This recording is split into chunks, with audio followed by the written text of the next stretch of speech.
Could he do it? We were asking yesterday. Well, Amir Khan has successfully defended his WBA light welterweight title in Las Vegas, and in some style.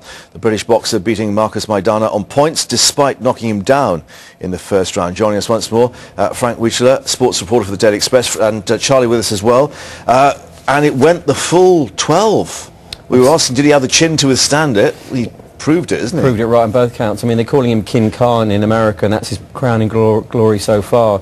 I mean, he decked the guy in the first round with a left to the ribs, and then came through probably the defining moment maybe in his top flight career so far, which was the 10th when he was caught with a big right to the jaw.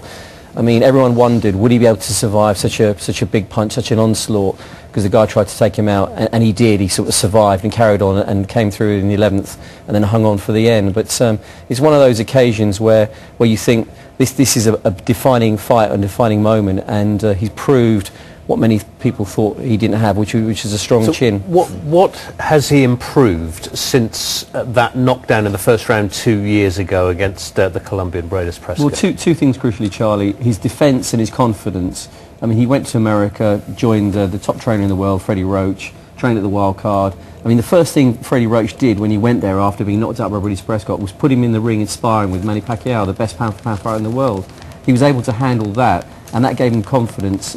Freddie Roach said, look, if you can handle him or cope with him, then you can handle anyone. But masterstroke in building up his confidence, and he's worked on moves and techniques. Before this fight, the talk was about movement, about getting behind the jab, staying out of the way of Maidana's big punches, and he achieved that mostly.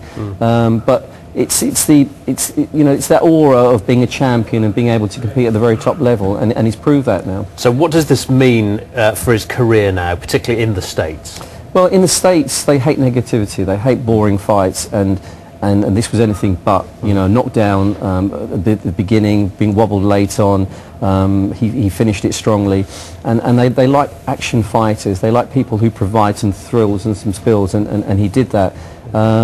It's his first fight in Vegas, the mecca of the fight capital, and he put on a really good show, and they'll want to see more of that. A couple of questions from Maidana's corner about the point deducted and about the referee's decision. I mean, is there any justification in that, or are they just sore losers? Well, every loser has, finds an excuse. I mean, he was Dr. Point. Joe Cortez, very experienced referee, low, an elbow. There was obviously, top level fights aren't just tiddlywinks, basically, as many fighters have said in the past. Was a proper fight. Calling for a refight, a rematch, but I wouldn't think Khan would want that, would he? No, I mean, he's got kind of bigger fish to fry. I mean, he's beaten this guy. Who would be next then? Who would they be eyeing up?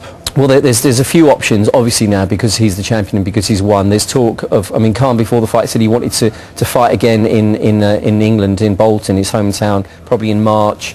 And there's a few guys there on the horizon, including Breidis Prescott. But we can see just how hard they were both hitting with these stills that we just got. I mean, this was, powerhouse punching, wasn't it? Absolutely. And it's Khan afterwards said his chin was tested. The guy was a great champion, and it was. Yeah, and the other option is that there's a couple of guys who are fighting, Devon Alexander and Tim Bradley, both unbeaten Americans. One's a two-time champion, and they're fighting due fight in America in late January, and Khan could meet those in a unification bout later next year. With a few bob in tail as well. More than a few bob, yes. Frank, thanks very much indeed. No problem.